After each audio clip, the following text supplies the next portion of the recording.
right, well, welcome everybody to the third workshop with Map the System Canada 2024.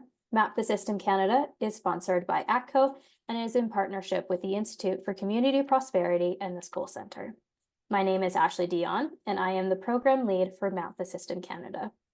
Map the System Canada is housed at Mount Royal University, which is located on the traditional territories of the Blackfoot Confederacy, which includes the Siksika, Piikani, Kainai, Tsuut'ina, and the Stoney Nakoda Nations. It is also home to the Métis Nation of Alberta, Region 3. If you would like to stay connected with us and learn about all things Map the System Canada, we have some social media presence that you can follow. So we have LinkedIn and Instagram. Both of those are on the screen now. So if you'd like to follow us, we'd love to connect with you. And today's workshop is about how to research systems, a very important topic as we start to go into the competition. And our guest today is, make sure you put yourself on mute, is Tara Campbell. So join me in thanking Tara for being here today. We're going to get started. Over to you, Tara. All right, thanks, Ashley. Nice to see some of you and lots of folks joining here today. I'm Ashley, if you want to go ahead and share a link to my slides, just for anyone, I'm going to be sharing my screen, but for anyone who kind of wants a copy of the slides or wants to follow along on your own, there's a link to a PDF in the chat right now. Okay, so today we're going to talk about how to research systems. My name's Tara Campbell, and just as a bit of context about who I am and sort of the approach that I bring to this, I wanted to share that I'm joining from Edmonton in Alberta in Canada, which is in Treaty 6 territory. Ashley invited folks to share where you're joining from in the chat. I would love to, for anyone who hasn't put anything in there yet or is just joining us, it'd be great to hear where folks are coming from, and also what university or college or institution or organization you might be affiliated with. So I am trained as a systemic designer, which is maybe it's a bit of a niche field, so it's maybe a term you haven't heard of before, but it's a specific kind of design practice that brings together the worlds of systems thinking and design thinking. So it's really about approaching and seeing complex societal challenges through the lens of systems, and then having design approaches to how we intervene and take action in systems. And I have a master's of design from a university in Toronto that kind of specializes in that field. Professionally, I work at the David Suzuki Foundation, which is, for those of you who aren't familiar with it, it's an environmental NGO here in Canada, and I lead our Wellbeing Economies program, which is a program that kind of seeks to understand the kind of dominant economic system that's focused around growth and extraction, and understand how that's linked to climate change, biodiversity loss, environmental crises that we are facing today, and what a transition to an alternative economic paradigm could look like, and why that's important to think about when motivated by kind of climate and environmental issues. So it is kind of a big systems context that we work on there, and we use a lot of systems thinking tools in our approaches. I'm also affiliated with the Waterloo Institute for Social Innovation and Resilience, which is an applied research institute at the University of Waterloo. And we're, again, an institute that's kind of working on developing systems theory and systems approaches to social innovation challenges in Canada. And I occasionally work as a sort of independent systems consultant as well. So I'll work with organizations that are working on their own kind of systemic challenges that they're facing, and I support them to make sense of the challenges, which often includes a lot of mapping and research, and then finally moving into developing strategies from a kind of systems informed perspective. So that's what I get up to professionally. It's like the systems is definitely a big lens in a lot of my different roles, but there's also a bit of a design flavor thrown in. So I'm just sharing that as some, like a little, you might see that a little bit today.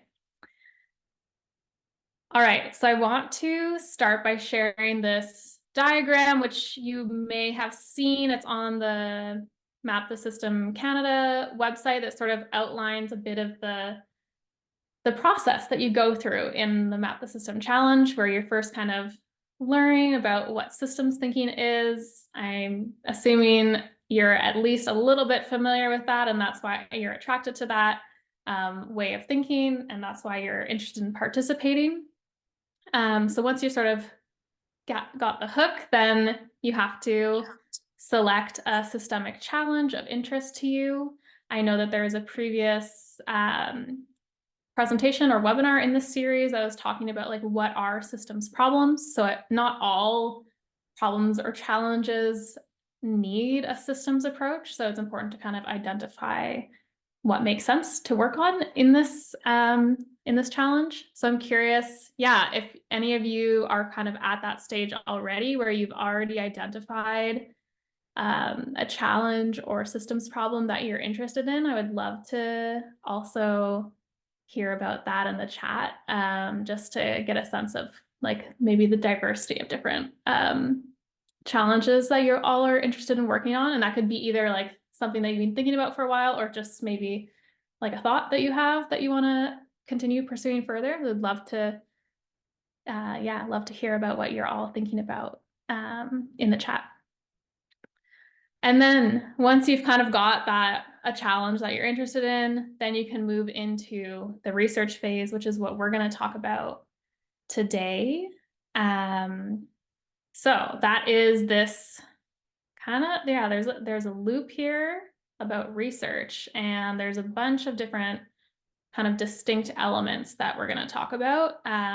Secondary research, primary research, and the kind of organizing, mapping, synthesizing, making sense of research.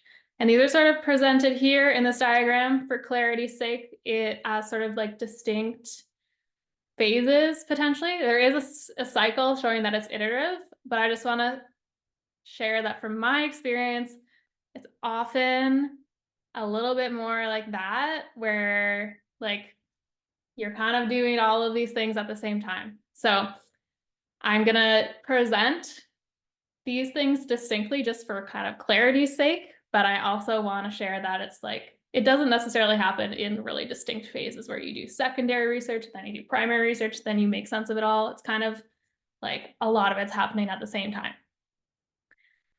All right.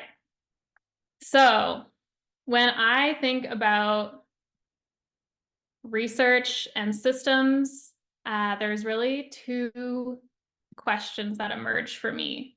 One is sort of, I think, kind of the obvious question, which we're going to be like, this is what the presentation is about, which is how do I research systems? And then to me, there's this other question that I think is very interrelated with that, which is what does it mean to take a systems approach to research?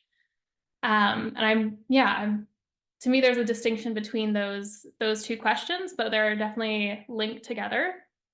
And something that I like to use to think about that is this kind of idea. This is put forward in Systems Concepts in Action, a Practitioner's Toolkit, which looks at it's noticing kind of across the wide variety of approaches that are taken when thinking about systems, or that are oriented by a systems approach.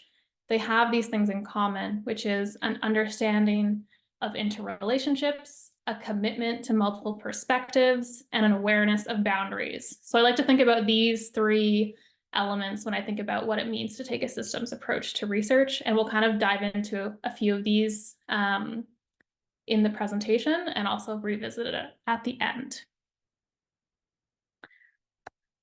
All right, let's start by talking about secondary research. So secondary research, it's also, you might hear it referred to as desk research, relies on secondary sources. So these are already existing sources of data.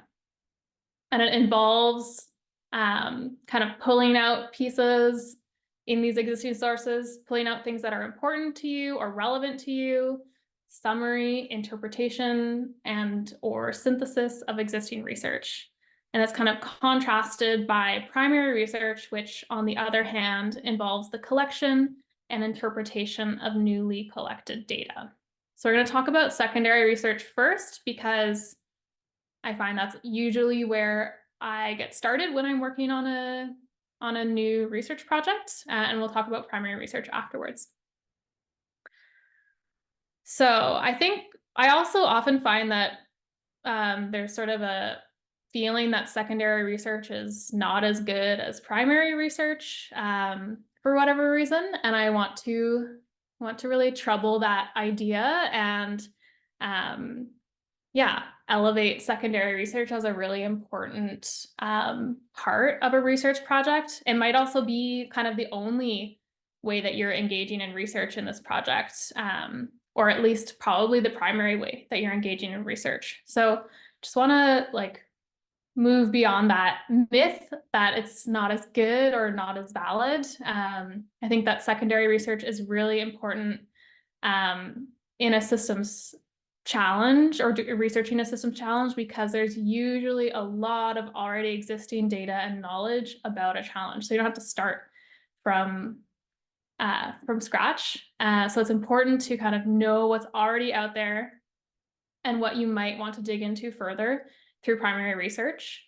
And also that synthesis and interpretation of primary research can also produce new insights and knowledge.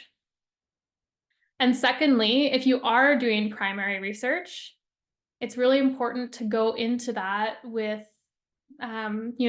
well-formulated questions, a good understanding of what's already going on. I think that's really an important way to kind of get the most out of if you are doing interviews, which is the primary kind of method we'll talk about when we get to primary research. And it's also like a sign of respect for your participants and partners. So if we go back to that list of kind of the 3 characteristics of systems approaches, one of them was around seeing things from multiple perspectives.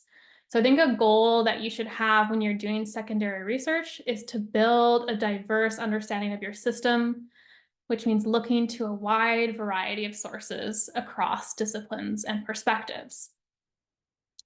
I think it's kind of like, I think the first sort of sources that come to mind when you're thinking about doing research are academic journals or academic sources. And I think there's a lot of other pieces that you could look to when doing a systems research project. So I'm curious to just pause for a second and yeah, if anyone has any ideas about what are alternative secondary sources where you might be able to find relevant information for a systems challenge. Do you want to just throw them in the chat? Okay, I'm seeing some news articles, journalists. Anyone else have any other types of sources you might look to?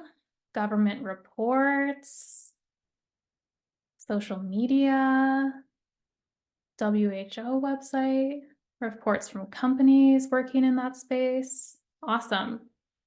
So I think there's probably, like, if you think about it, there's lots of spaces to look. The UN. I'm gonna move over to a list that sort of, this actually comes from the Student Guide to Mapping a System, which you can find on the Map the System Canada website. So this is just outlining a few different categories of different types of secondary sources that you might look to. There might be others that are not on this list, but this is a good sort of list where you can start thinking about the diversity of different places you can look. So academic journal articles, government sources like government statistics, government policy documents, non-governmental organizations or foundations that commission their own research, industry reports, citizen science or participatory research, podcasts, documentaries, speeches, professional interviews, op-eds, or news sources. There's a lot of spaces that you can be looking to when you're doing your secondary research. And I'm just kind of putting this out here as a list, not that you have to go and do every single one of these and try to check all the boxes, but more as just a place for when you are thinking about doing research and where you might go to. Here's some ideas. And all of these different sources you will find, like there's a different way to find them. They all have their own sort of process to finding them. So I'm not going to walk through all of them, but if anyone has any questions, we will have some time at the end to chat about any specific questions about if you have about any of these sources. And they're also, yeah, some of these are pieces like that I rely on more heavily, and others I've actually, like, I've never used citizen science in a systems research project. So some of them I have a bit more knowledge about than others. But a few of the ones that I often am looking to are academic journal articles. And for me, I like to use Google Scholar for that. I'm sure some of you have your own, you've been kind of trained in your own way of doing research and finding journal articles. I really like Google Scholar for the main reason that I find it quite easy to see who else is citing a source that I'm finding to be relevant. So that allows me to see how other people are interpreting a source, and also how kind of knowledge may be building off of a source that I've found as relevant. And I think actually, like, the big part of the work in doing any kind of literature review is identifying keywords that work for you. And so I think that's a big process of like kind of iteration and figuring out what words are bringing up the kind of relevant sources. And also, a lot of academic sources tend to be behind paywall, and if you can't access them through like a Google Scholar search, you should be able to access many sources through your university, college, post-secondary library databases. For government sources, I think what the big thing here is that you should be thinking about kind of the scale of the systemic challenge that you're interested in working on, and what sort of level of government is working on that. So if you're interested in a challenge that is like something that's very local or contextualized in a specific place, and you're interested to know how like the government has been thinking about it or addressing it, then you should go think about, if it's local, then you maybe want to look at a municipal government website and search there. They'll often have their own policy documents, their own reporting on a specific issue. But if it's a challenge that is, maybe it's provincial or territorial or national in scope, so it's kind of, you sort of have to figure out the political boundaries of the challenge that you're interested in thinking about, and then often going to kind of the corresponding level of government's website. I also wanted to share, this is just kind of for folks who are in Canada, but there's a website called Our Commons, which is the kind of website of the House of Commons, and they report on everything that's going on there. So you can see kind of what bills are being proposed, what members of parliament are saying about things, and it's easily searchable. So that's just a source if you're specifically looking at things in kind of the national context.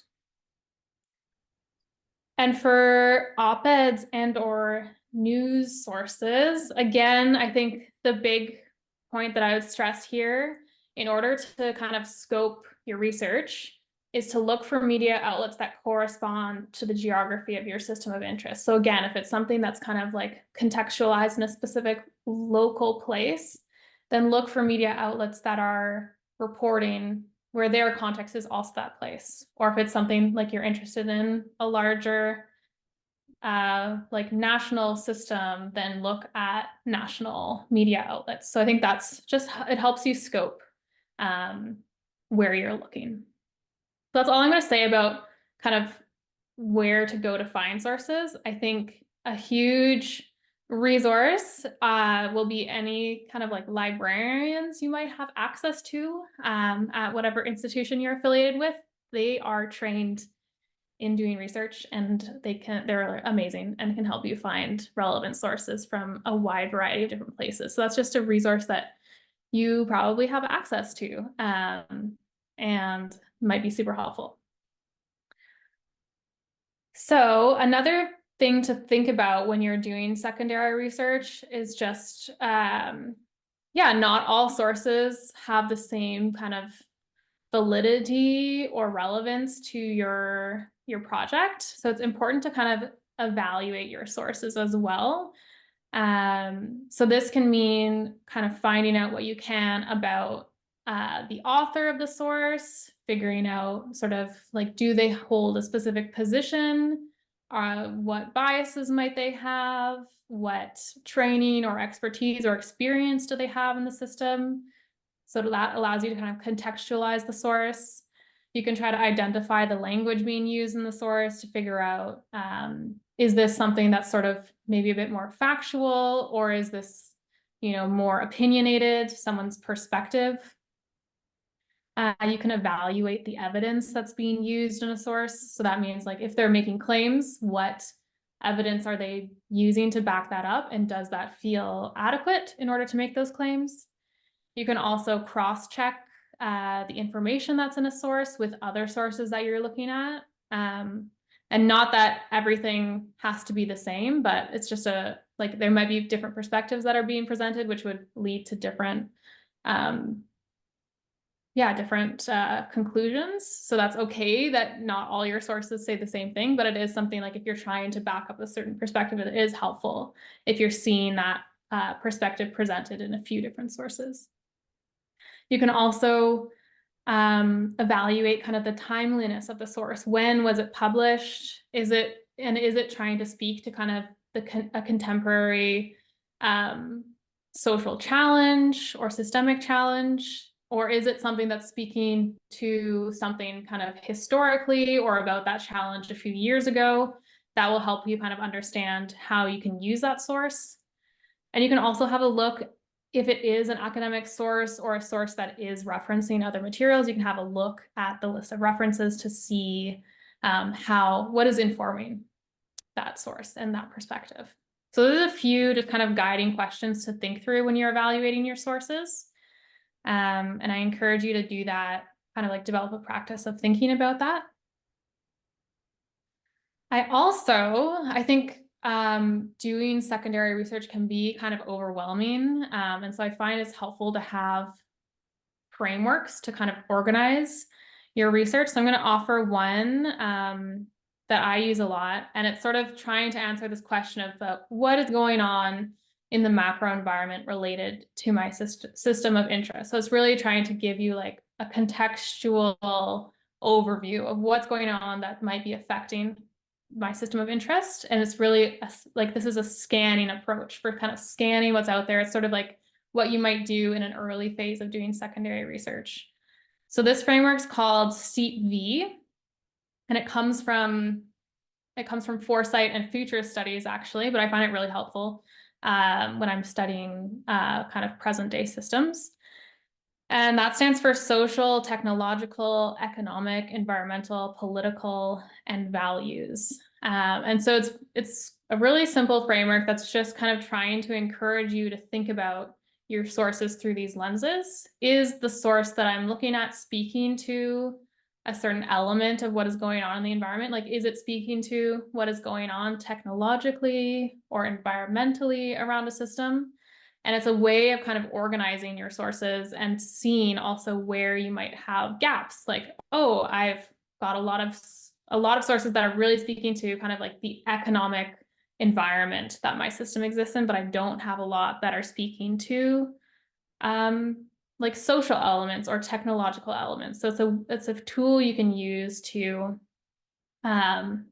ensure that you're getting a good kind of diversity of sources and understanding of what's going on around your system.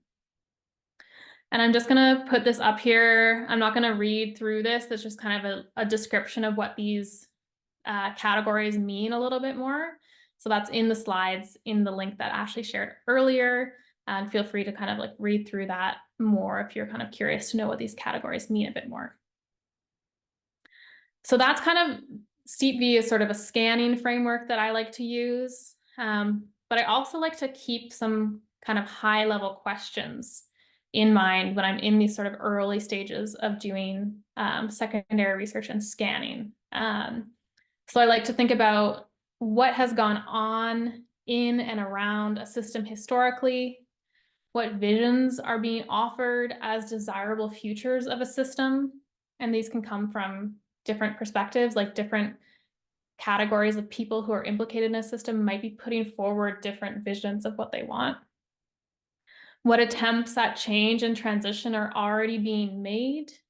So that means, like, I think it's easy to sort of think about that as like, oh, that's just kind of policy and legislation and like in the political realm. But I think it's important to also think about what's kind of happening at the grassroots level, what sort of movement building and activism is happening, what messages are coming up in art or cultural forms as well. And you can also be thinking about kind of who participates in the system, who is benefiting, who is suffering from the current system, who holds power, knowledge, resources, time. So I find that these are really high level questions. They're helpful in that kind of early scanning to sort of organize, like, okay, what can I say about these things? What can I say about these questions? And you can refine the questions that you have as you go, as you start to figure things out. All right. So that's what I'm going to say about secondary research. And we're going to move on to primary research. So as we said earlier, primary research, as opposed to secondary research, involves collecting new data. And we're really going to talk about just kind of one method of doing primary research today. So doing expert interviews with experts in the field or representatives of organizations that might be implicated in the systemic challenge that you're interested in. And so in your initial research gathering, which is how I usually start with kind of a secondary research scan, you start to develop assumptions or draw some initial conclusions about the challenge that you're interested in. And what I really like to use primary research for is to kind of either validate those assumptions or reshape them with an expert who has their own perspectives on the systemic challenge.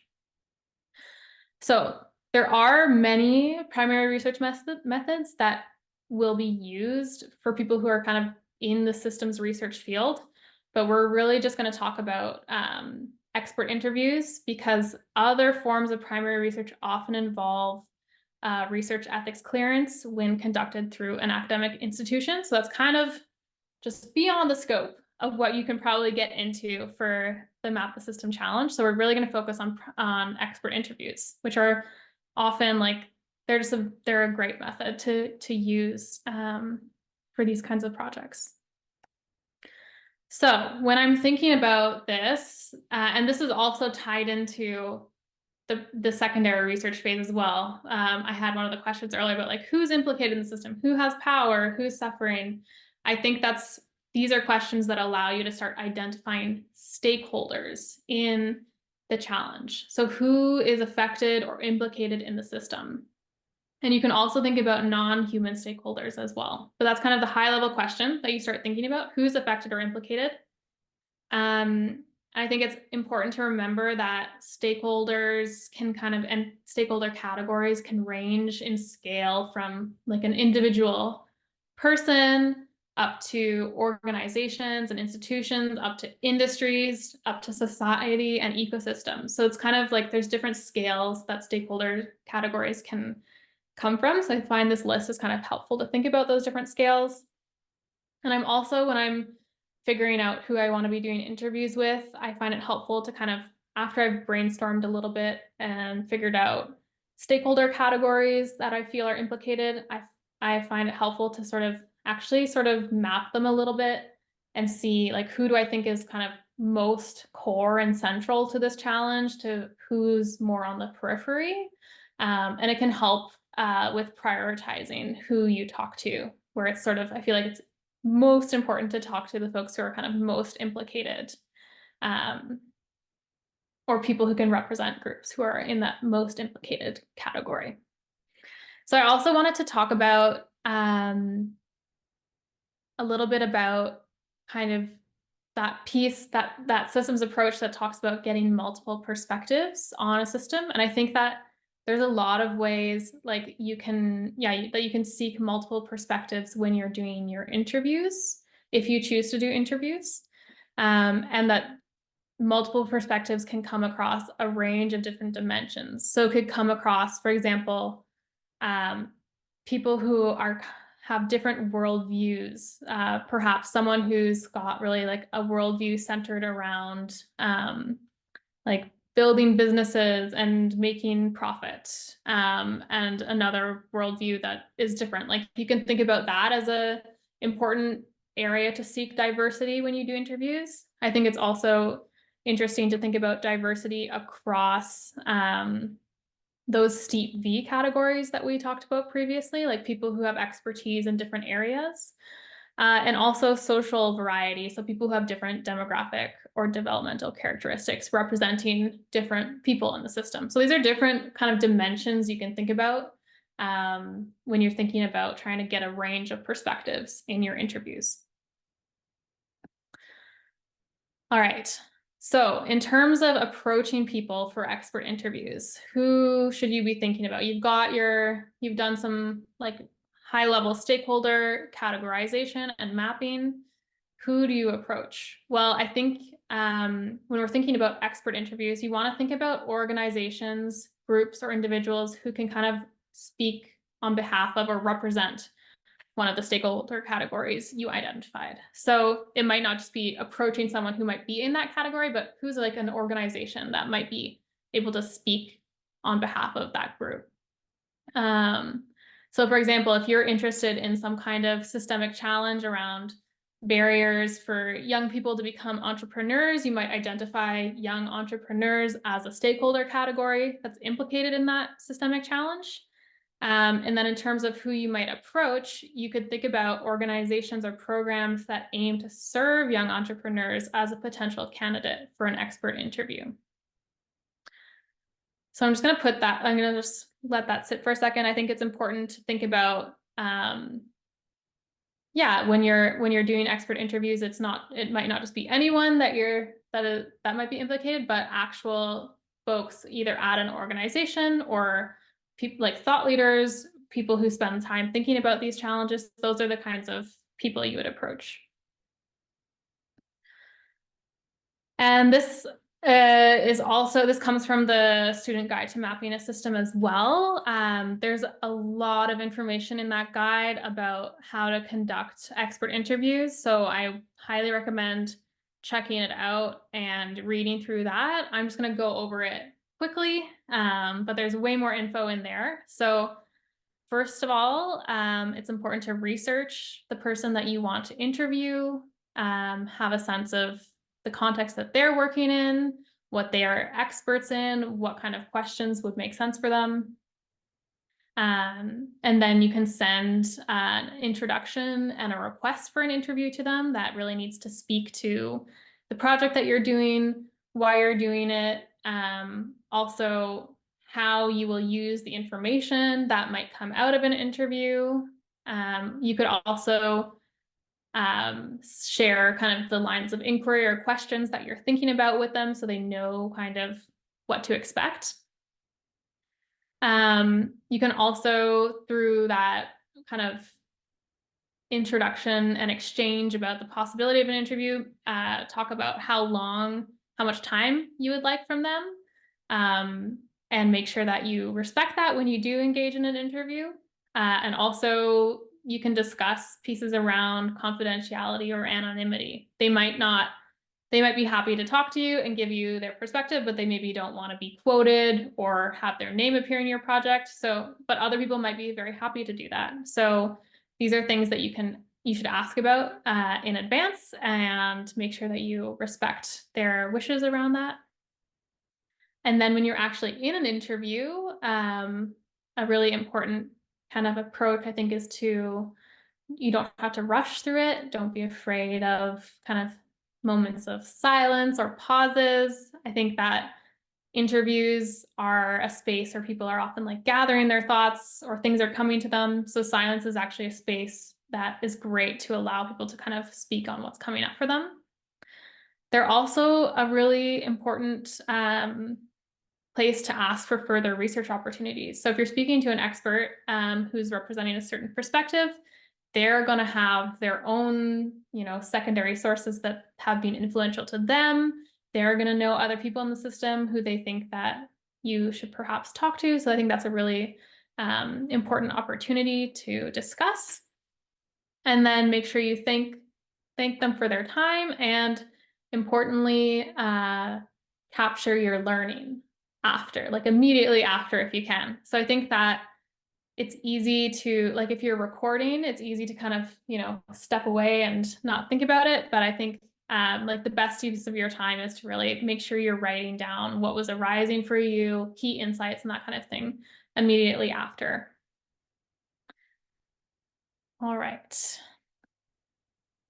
That's all that we're going to say about interviews, and I'm going to move on to synthesizing research. And I'm just going to repeat sort of what I said at the beginning around, like, I'm presenting these as distinct phases, but I do think that these are things that that happen simultaneously. Like, you're usually synthesizing your secondary research as you're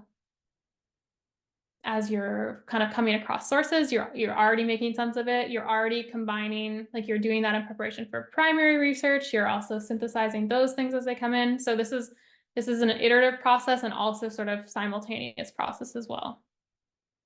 So when we're talking about synthesis, so synthesis, it's a term that I like to use, but it's sort of, we can think about like organization, making sense of things.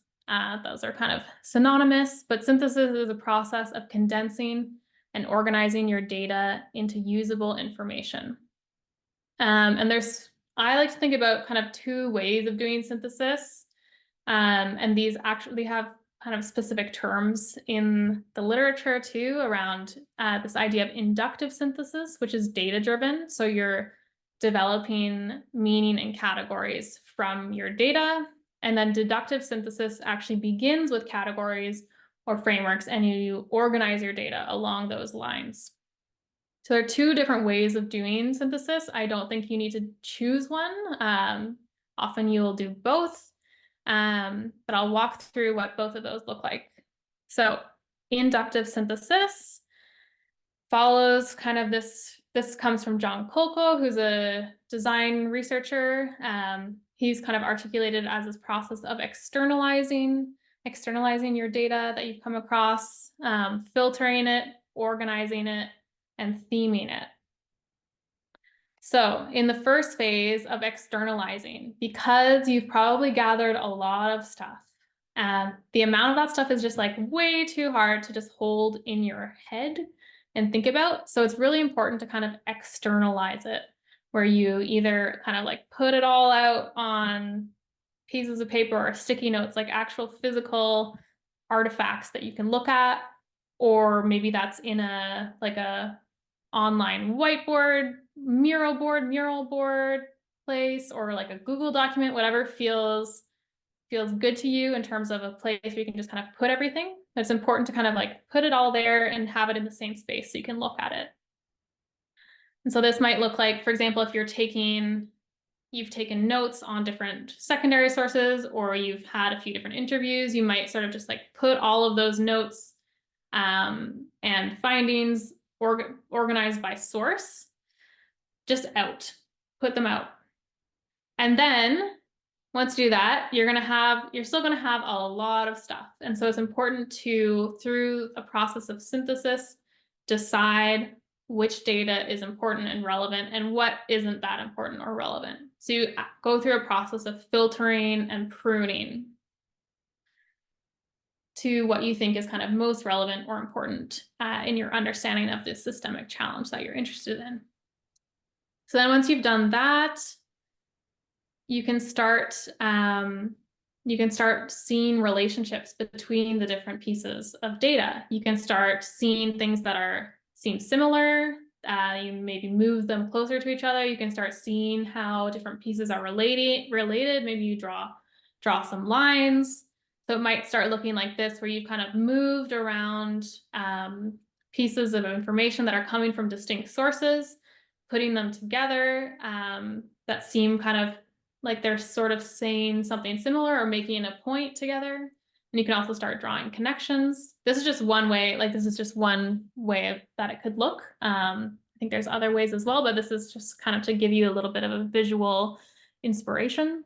So once you've done that, then you can start to see like what meaning is being made here in this group. So you can start to label them either with a theme or an actual insight that you're seeing, and create kind of meaning around the organization that you've done. So that's really like a high level approach to doing inductive synthesis. And I also want to talk about deductive methods. So that's when you're starting with categories already or a framework that you already want to be kind of organizing your data around. And so I'm going to go through a few different frameworks that I often am using when I'm thinking about systemic challenges. There are many, many, many frameworks out there. So I'm just going to present a few as tools that you might be interested in, and also show you some sources about where to find more. And I think you'll probably hear about more through future webinars and presentations. So this isn't meant to be a complete list, but I'll start with something called causal layered analysis. So here you're working with a framework and you would kind of organize your data within it. Causal layered analysis is a way of kind of looking at things that you kind of observe and see in the world, kind of everyday, visible, commonly accepted problems and events, and sort of coming down and seeing what is sort of at the root of them, what are the drivers of these everyday events. And it's similar, you might hear kind of reference to the iceberg model. Causal layered analysis is kind of a specific approach that's again coming from foresight and future studies, but it involves sort of taking all of these sort of everyday observable things that are happening in the system and then going underneath and seeing, okay, what are the systemic causes of those? Those could be economic, cultural, political, historical factors. Below that, what is the kind of worldview that's driving those systems? What cultures or paradigms are these systems embedded in? And then at the very deep level, what are the myths, the deep unconscious stories and metaphors from which our worldviews emerge? So that's one tool that's kind of, you take a framework and then you organize your data within it. So that's a deductive synthesis approach. And if you're curious, there's, I'm going to present a few different tools, but there's a link at the bottom of the slide. If you have the PDF, you can click on that link and you'll learn more. You can learn more about any of these. So this is just an example of a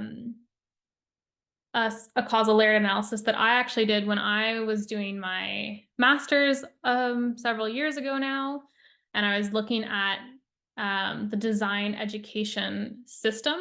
And I'm not presenting this here for you to like actually look and read what these little bubbles are saying, but just wanted to show an example of one where I was moving through the kind of the surface down to systemic causes, down to worldviews, and then myths and metaphors. And if you're curious to kind of look at that full PDF, you can, again, go to the PDF, the slides PDF, and you can click on the link there and it'll take you to the actual PDF where you can take a look.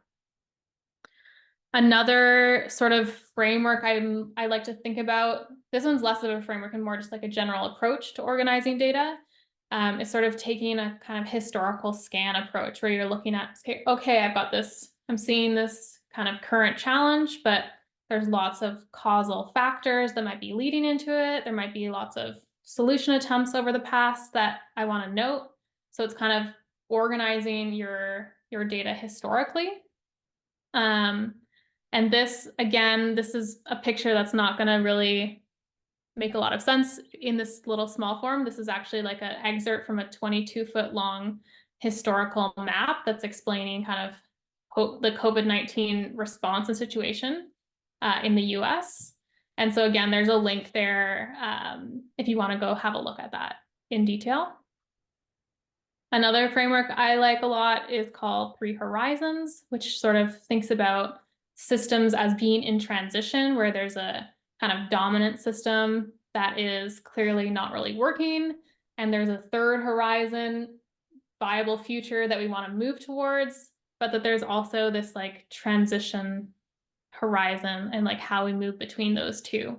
So it's again another way of organizing the data that you collect through primary and secondary research. And again, there's H3Uni is a really great website that explains this if you're interested to experiment with that. Yeah, so those are just a few frameworks. There's so many others out there, but that's a good way of thinking about how you do synthesis. It's like let's start with a framework and organize. And that's also kind of part of mapping. Like these are in a way maps as well.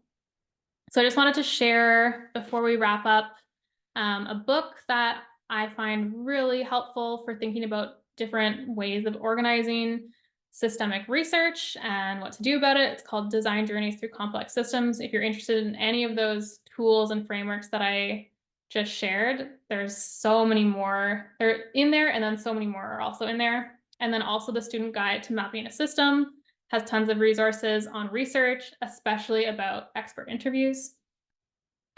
Finally, going to end on a few quick tips.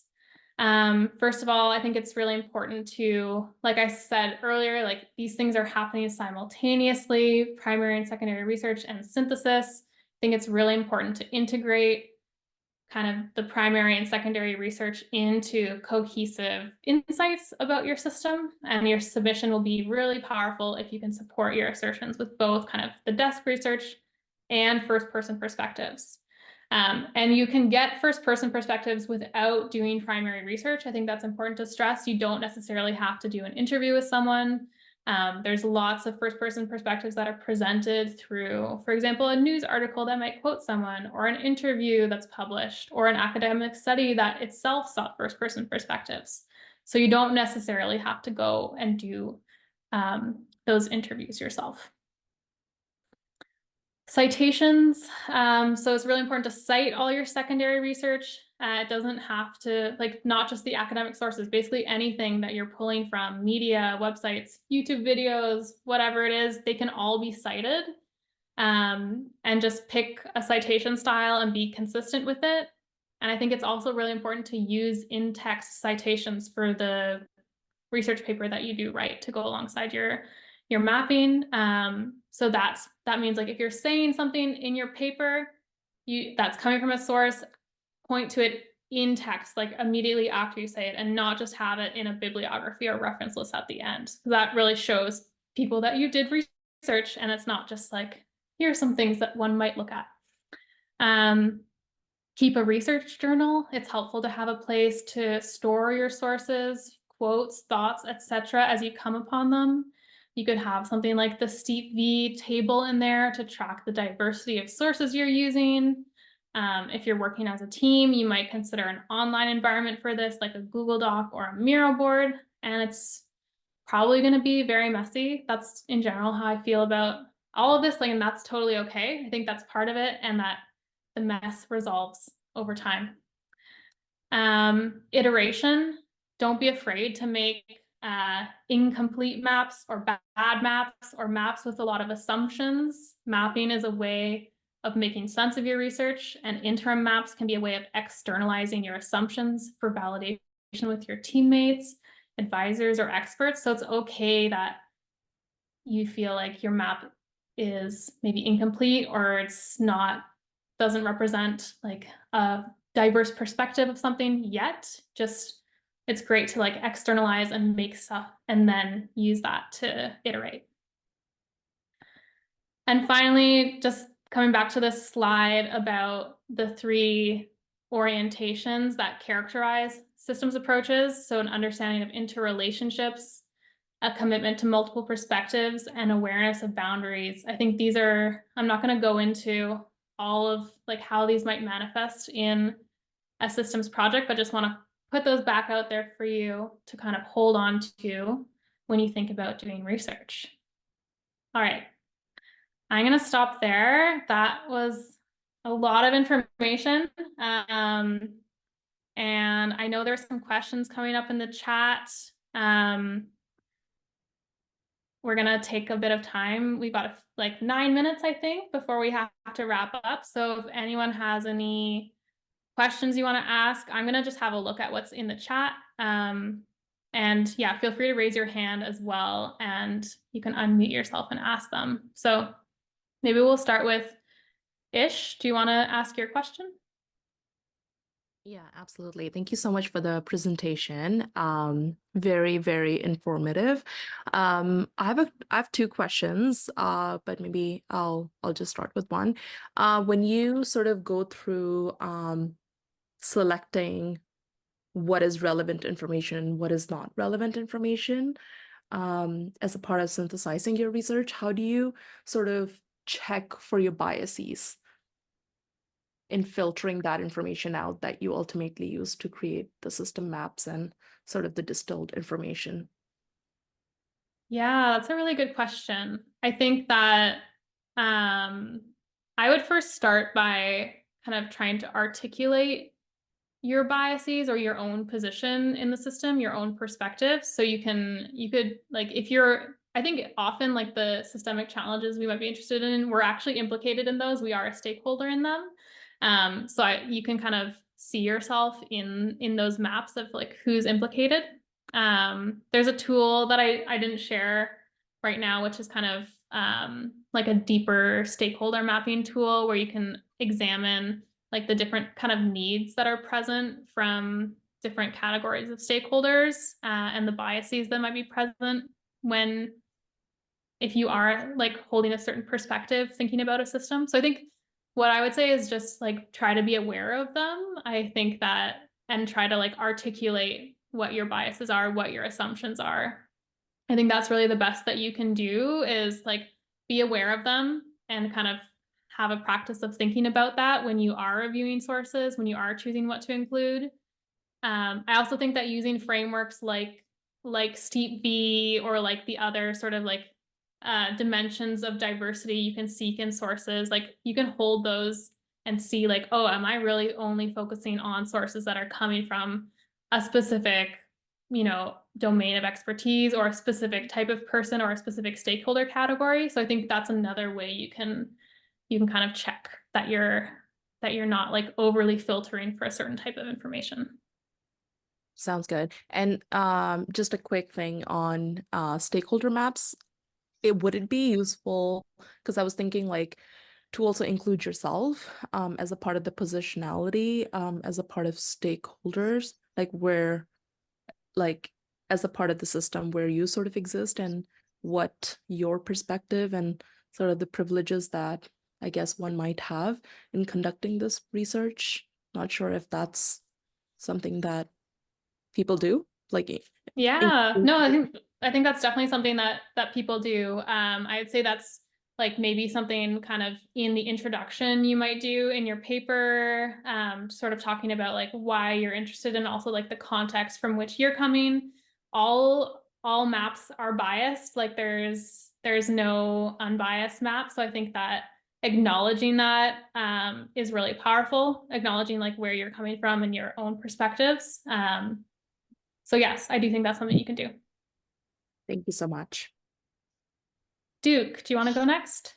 Yes, thanks. I wanted to confirm for this map systems. I mean, do we necessarily need ethical clearance especially for primary sources where you are doing an interview? Do we need it? I think that depends on kind of like the academic context that you're coming from. In my experience, like at post-secondary institutions in Canada, if you're doing research that's like you're affiliated with a university or post-secondary institution that involves primary research that's not expert interviews or not just like going out and observing stuff in like public settings, then you do need research ethics clearance in order to do that. But that could depend on kind of where you're doing things. So I think that's something to potentially confirm with the like institution that you might be affiliated with. Okay. Yeah, I do think like it's okay to have kind of like casual conversations with people. Yeah, It's more like research ethics is about protecting participants who might be kind of like exposed to any risk or vulnerability through the research process. That's just something like that's what you need to keep in mind. And expert interviews are kind of like a safe place where you don't need to go and be really concerned about that. Okay. What so how about if you are looking at, let's say you are comparing two different jurisdictions. For example, you are comparing outside of Canada. Should you get an ethical clearance here, is it advisable you do for the other jurisdiction, or it sort of carries over? So, for example, you are doing a comparative analysis between, let's say, health system in, let's say, I mean, Ghana and then Canada. So you can do comparative analysis. It just really depends on if you're doing primary research. Like if you wanted to interview stakeholders who are not kind of already acting as experts or representatives of an organization, that's when you would need that. And I think that's generally what I would say. I would say that's probably beyond the scope of what you would do in a Map the System project. I think I would like tend to say like, oh, if you're speaking to organizations in those two different places, then that's okay. But if it's more, if you're like, I need to speak to kind of like a vulnerable population in these places, that's where I would just say that's probably beyond the scope of what you will get to in this. Okay.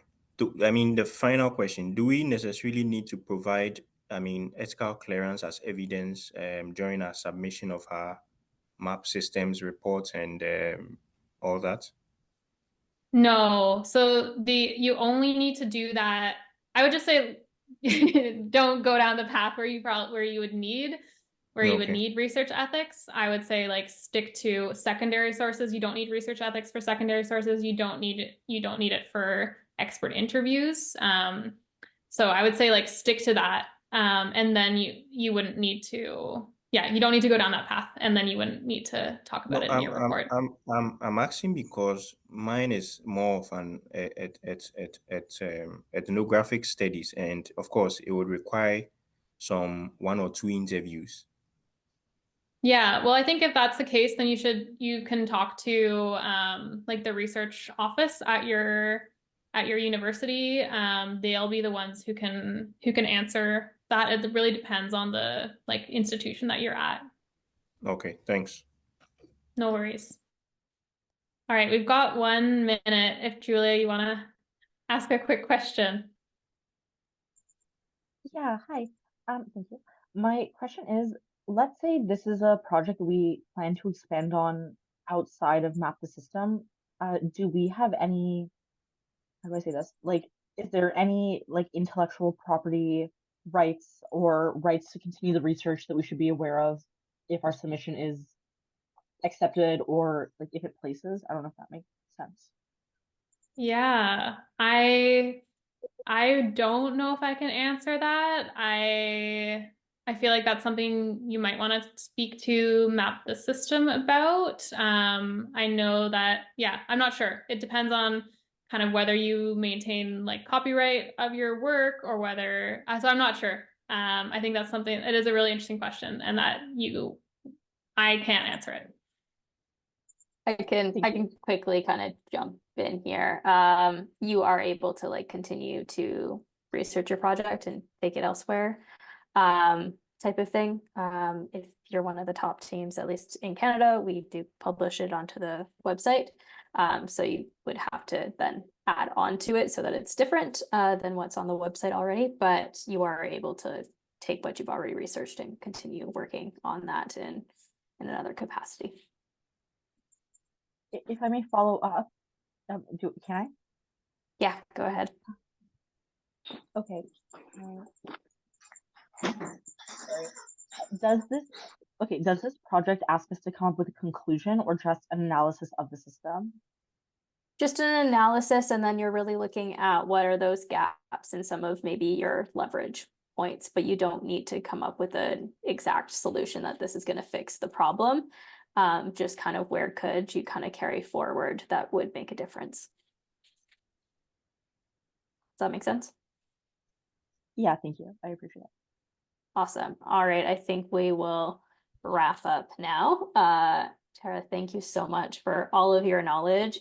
I think it's been immensely helpful for everyone kind of moving forward. So thank you so much for your time. Yeah, my And pleasure. I think that's everything. Again, I'm just gonna plug our social media one more time. If you're not following us on social media, to give us a follow on social media to stay in touch of what's happening and to know about the latest workshops that are coming up as well. So I will stay for, I only have about 5 minutes, but I'll stay for 5 minutes in case there are any Map the System related questions that you have. But yeah, thank you so much, Tara, and see you again sometime. Yeah, thanks everyone for coming.